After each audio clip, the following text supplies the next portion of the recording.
Una sa lahat, ako po ay humihingi ng paumanhin sa inyo sa pagtayo ko dito sa harapan ninyo kahit na parang hindi nararapat. Itong pagtayo namin dito sa harapan ninyo ay hindi nangangahulugan na kami ang mas mainam, kundi ito'y itinakda ng Allah subhanahu wa ta'ala. Marahil mayroon kaming maibabahagi na kahit kakaunting kaalaman o di kaya paalaala unang-una sa aming sarili na magiging sanhi ng ikabubuti ng pagsamba natin sa Allah subhanahu wa ta'ala. Mga minamahal kong magulang at kapatid sa pananampalatayang Islam, ano ba ang sineselebrate natin ngayon? Kada taon ay pinagbubuklod tayo ng Allah subhanahu wa ta'ala sa ganitong pagtitipon-tipon. 2 okasyon kada taon. Isa na roon ang Eid al-Fitr o di kaya yung pagtatapos ng Ramadan, at ngayon naman ang Eid al-Adha o di kaya yung Feast of Sacrifice. At bawat isa sa kanila ay nararapat lamang na may aral tayong matutunan na magre-reflect sa atin. At tiyak na napakahalaga rin nito dahil imagine, sa araw na ito ang entire ummah, ang lahat ng kamusliman sa buong mundo ay taon-taon ginugunita ang legacy. Kaninong legacy? Ang legacy ni Propeta Ibrahim alayhis salam. Bawat sibilisasyon dito sa mundo ay may iba't ibang pagdiriwang o di kaya festival. Gaya ng halimbawa, sa bansa natin mayroong Labor Day, Independence Day at iba pa. At lahat ng mga ito ay mayroong historical event o di kaya reason kung bakit ito pinagdiriwang. Ngayong araw, ang ipinagdiriwang natin ay mayroon ding major historical event. At ang entire ummah, regardless of color, nationality, status, culture, tribes, kagaya natin, nagtitipon-tipon tayo na walang ibang dahilan upang magsagawa ng Salatul Eid, upang gunitain itong Eid al-Adha, at sinusuot natin ang mga best dress natin, ang mga magagandang kasuotan natin, mayroong naghahandaan, mayroong pagbibisita-bisitahan ang pamilya, ang bawat pamilya, ang magkakaibigan, at iba pang mga magagandang ginagawa. Ngunit ang pinaka-importante sa araw na ito ay malaman natin kung bakit ba natin ito sineselebrate. Bakit nga ba natin ito sineselebrate? Ang araw na ito ay parang graduation ni Propeta Ibrahim alayhis salam. Kagaya na nabanggit natin kaninang aya sa Suratul Baqarah, sinabi ng Allah subhanahu wa ta'ala, "A'udhu billahi minash shaitanir rajim. Wa idh ibtala Ibrahim rabbuhu bikalimatin fa'atammahunna." Humigit kumulang, sinabi ng Allah subhanahu wa ta'ala, at alalahanin ng si Ibrahim ay sinubukan ng kanyang Panginoon sa pamamagitan ng mga utos at kanyang tinupad ang mga ito. Bima'na, na-fulfill ni Propeta Ibrahim ang lahat ng mga pagsubok sa kanya ng Allah subhanahu wa ta'ala. Sinubok ng Allah subhanahu wa ta'ala si Propeta Ibrahim ng mga pagsubok na natatangi lamang sa kanya. Ang maiksing paksa na tatalakayin natin sa araw na ito ay kung ano ba para sa atin ang mga pagsubok ni Propeta Ibrahim alayhis salam. Dahil nararapat lamang at intindihin na alamin at intindihin natin yung mga pagsubok sa kanya. Hindi lamang para malaman natin kung gaano siya ka-espesyal bilang ama ng mga propeta, bilang espesyal na propeta, kundi kung paano ba magre-reflect sa atin ang kwento niya, ang mga nangyari sa kanya, ano bang aral ang makukuha natin sa kwento niya at sa generation natin. Magbabanggit tayo ng iilan sa mga pagsubok na pinagdaanan ni Propeta Ibrahim alayhis salam. At subukan natin, mga magulang at kapatid sa pananampalatayang Islam, subukan natin i-reflect sa atin. Dapat may reflection sa atin kung ano yung mga pagsubok, kung paano niya nalagpasan ang mga pagsubok na pinarating sa kanya ng Allah subhanahu wa ta'ala. Dahil ang mga kwento ng mga propeta ay hindi yan kinuwento lamang sa atin. Hindi para malaman lang natin ang kwento nila sa Quran, kundi mayroong mga wisdom na makukuha natin, mga aral na makukuha natin, na magagamit natin ng, sa tagal natin. Kumbaga, nung nandito pa tayo sa mundo, magagamit natin ang mga nangyari sa kanila, kung paano nila nasolusyonan ang mga problema, ang mga pagsubok sa kanila ng Allah subhanahu wa ta'ala. Una, sa mga pagsubok ni Propeta Ibrahim alayhi salam, sa murang edad niya, siya ay nanindigan sa kanyang pananampalataya kahit ito'y hindi acceptable sa pananampalataya ng iba. Karamihan sa mga kabataan ngayon, isa sa mga gusto nila ay acceptance. Kailangan tanggapin natin, yun ang gusto nila. Kailangan tanggapin natin kung ano ang gusto nila, kung paano sila manamit, kung paano sila i-accept ng mga tao. Kumbaga, sa wikang tambay ay maging in sila sa kung ano ang gusto ng lipunan, kung ano ang gusto ng karamihan. Yun ay parte ng fragile self-esteem ng kabataan sa panahon natin ngayon, na imbis na manindigan sa katotohanan, bilang isang Muslim ay mas pinipili nilang na sila ay mag-adjust na lamang. Sila ay mag-adjust na lamang. Even today, sa high school, college, kung titingnan natin, makikita natin ang mga kasuotan ng mga young Muslim. Ang kanilang mga kilos ay parang kung paano na rin ang kanilang mga kaibigan na non-Muslim. Ito ang reality na nangyayari sa atin. Isipin natin si Propeta Ibrahim alayhi salam, mga magulang at kapatid sa pananampalatayang Islam, hinaharap niya ang mga pagsubok sa kanya sa murang edad at willing siyang manindigan sa katotohanan dahil ang kanyang loyalty ay kay Allah subhanahu wa ta'ala lamang. Pangalawang pagsubok ni Propeta Ibrahim alayhi salam, yung challenging his own father.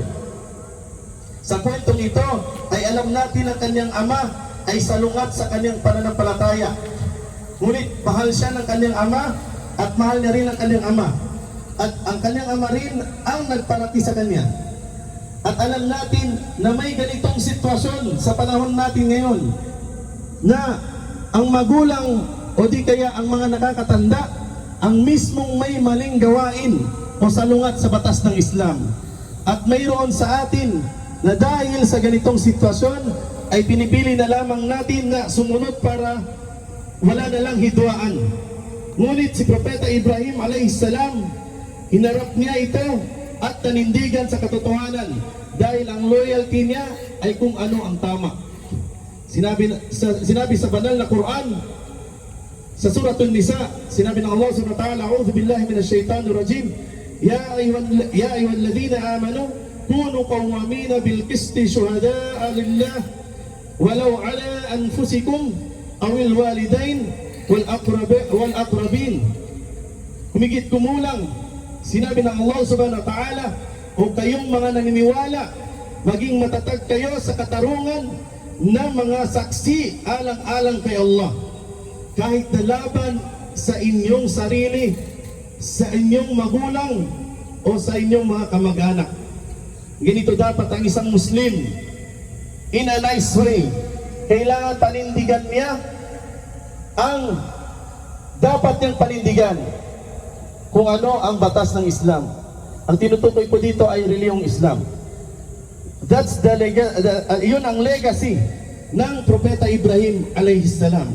Pangatlo, sa mga pagsubok sa kanya, he was thrown into fire because of what he believes. Siya ay itinapon sa apoy. Siguro sa karamihan sa atin ay narinig na ang kwento na ito. Siya ay itinapon sa apoy dahil lamang sa paniniwala niya, dahil lamang sa pananampalataya niya. Ngayong araw, nakita na naman natin, alhamdulillah, bilang Muslim, hindi tayo itatapon sa apoy kapag tayo nananampalataya. Ito na ang resulta. Malaya tayong manampalataya sa Allah subhanahu wa ta'ala, walang nagbabawal sa atin. Malaya tayo na gawin ang pananampalataya kahit na wala tayo sa Mindanao. Alhamdulillah. But of course, part of the test is we are constantly criticized and maybe feel this pressure. Nakikriticize pa rin tayo to the point that some says maybe we need to apologize for being a Muslim. Waliyadu billah. May mga tao na ganito na. Ikinakahiya na ang pagiging Muslim. Waliyadu billah. Or maybe kailangan nating i-adjust ang reliyon natin na maging acceptable sa mga pumupuna sa atin. May mga ganitong Muslim na sa panahon ngayon. Ina-adjust na ang batas ng Islam para lamang maging acceptable sa non-Muslim. Saan ang panindigan natin, mga magulang at kapatid sa pamampalatayang Islam? Siguro kailangan nating umatras at huwag maging confident sa ating pananampalataya. May mga nagsasabi ng ganito sa panahon natin. At karamihan sa ating mga Muslim, kapag sinubok na ng ganitong pagsubok, silang mga estudyante, with all due respect, silang mga nagtatrabaho, ay pinipili na lamang sumuko, imbis na panindigan ang katotohanan. Tandaan natin, si Propeta Ibrahim alayhisalam ay willing kahit siya itapon sa apoy. Hindi na tatalikuran ng kanyang tungkulin kay Allah bilang isang Muslim. Yun ang sineselebrate natin kada taon. Yun ang sineselebrate natin ngayon, mga magulang at kapatid sa pananampalatayang Islam. Pang-apat, nung siya ay nagkaanak, pagkalipas ng matagal ng panahong paghihintay, inutusan siya ng Allah subhanahu wa ta'ala na pumunta sa gitnang disyerto sa Makkah. Sa mga nakapunta na sa Makkah, doon iniwan ni Propeta Ibrahim ang kanyang asawa at ang kanyang anak na si Ismail at inutusan siyang iwan ito doon. Imagine kung gaano kabigat itong pagsubok sa kanya. Subhanallah. Alhamdulillah, hindi tayo sinubok ni Allah subhanahu wa ta'ala sa ganitong mga pagsubok. Kung paano niya sinubok si Propeta Ibrahim alayhisalam. Ngunit, alam niyo po ba kung ano ang pinapaalam sa atin ng Allah subhanahu wa ta'ala na aral sa atin sa kwento nito, sa kwento ni Propeta Ibrahim alayhisalam? Ipinapaalam niya sa atin na minsan ay ginagawa niya ang isang sitwasyon na kailangan natin mapalayo sa ating pamilya o mga mahal sa buhay. Mapapalayo tayo sa ating pamilya hindi dahil sa inutos ito sa atin ng Allah subhanahu wa ta'ala, kundi dahil ito ay kadar, tinadhana ng Allah subhanahu wa ta'ala na dahil isa ito sa daan ng pagbibigay ng Allah subhanahu wa ta'ala ng rizq, ng biyaya sa atin. Minsan nga, kahit yung gabihin lang tayo, imagine kung gaano kabigat yung pag-iwan niya sa kanyang anak at asawa. Minsan nga, gabihin lang tayo sa trabaho, andun na yung pangangamba natin sa ating mga anak at asawa na nasa bahay. Pero ang Propeta Ibrahim alayhisalam, iniwan niya for the sake of Allah dahil yun ang utos sa kanilang Allah subhanahu wa ta'ala. Ganon katibay ang kanyang pananampalataya sa Allah subhanahu wa ta'ala. At panghuli, panglima, sa mga pagsubok na dumating kay Propeta Ibrahim alayhisalam, at pagbalik niya ay napanaginipan niya ang patungkol sa pagkatay niya sa kanyang anak. Ito na ang pinakamabigat na pagsubok ni Propeta Ibrahim alayhisalam.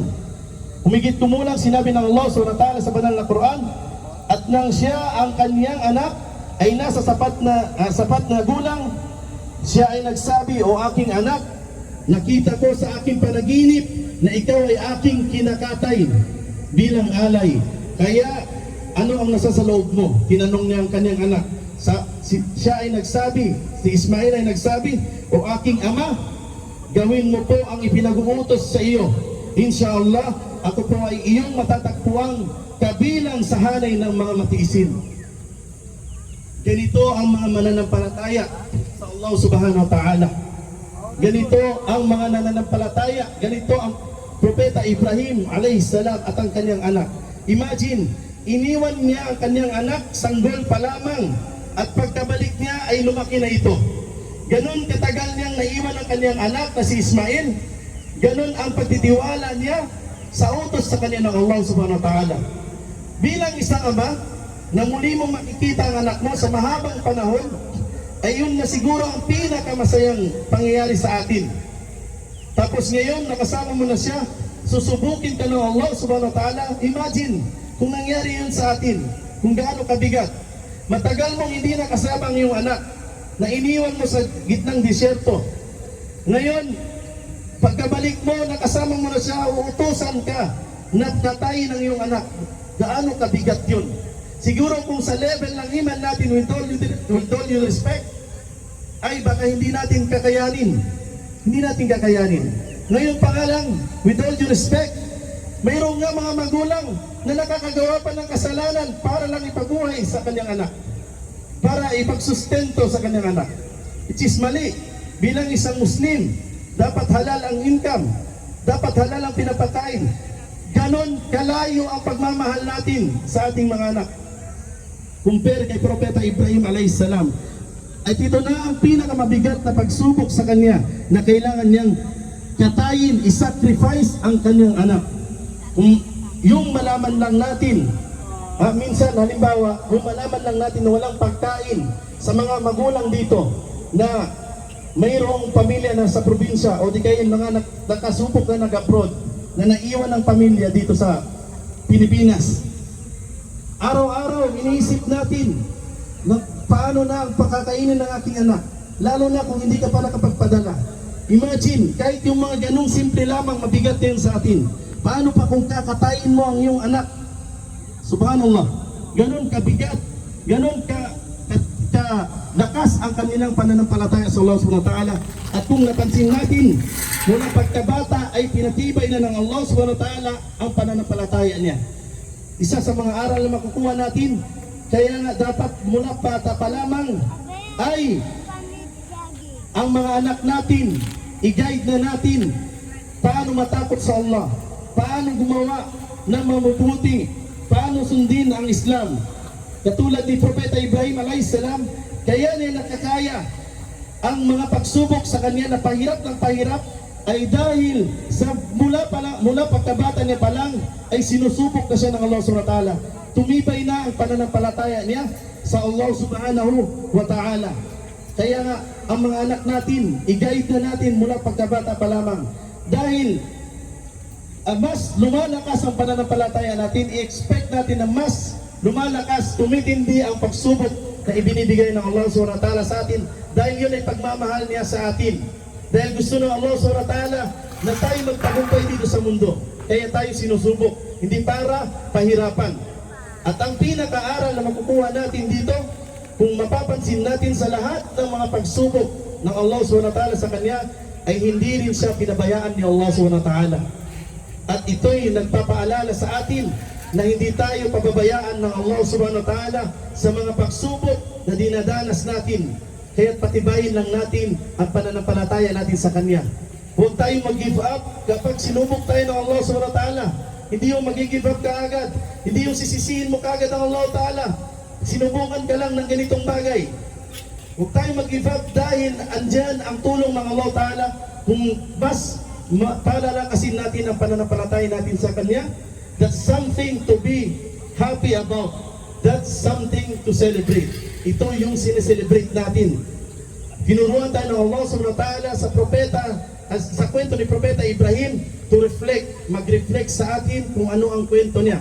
Pinagdaanan na ni Propeta Ibrahim a.s. ang pinakamabibigat na pagsubok. Kaya't ano pa ang i-complain natin? Allahu Akbar, Allahu Akbar, Allahu Akbar. La ilaha illallah, Allahu Akbar, Allahu Akbar, walillahil hamd. أقول قولي هذا واستغفر الله ولكم ولسائر المسلمين فاستغفروه إنه هو الغفور الرحيم.